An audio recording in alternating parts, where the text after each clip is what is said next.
တချို့ဆိုရင်အဖေမေမရှိတော့ဘူးရှားလို့မတွေ့တော့ဘူးစိတ်ထဲမှာဝူတော်ဝါတာဓာတ်ပုံတွေပါလေကြည့်ရတာလောက်ပဲရှိတော့တယ်နော်တချို့ဆိုရင်ပိုးတွေပွားတွေရှိတော့ရှိခဲ့တာပဲအခုတော့မရှိတော့ဘူးရှားလို့မတွေ့တော့ဘူးပျောက်သွားပြီလုံးဝပျောက်သွားပြီနော်ဒီအလွန်ရိုးရှင်းတဲ့ဒီသဘာဝတရားကိုနားလည်ဖို့လိုတယ်ပေါ့အကုန်လုံးပျောက်ခဲ့ကြပြီ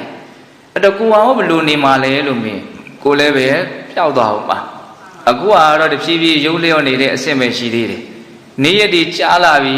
ဆိုလို့ရှိရင်တော့လုံးဝကိုပျောက်သွားအောင်ပါဟုတ်လားဒါကိုသူပြောတာနော်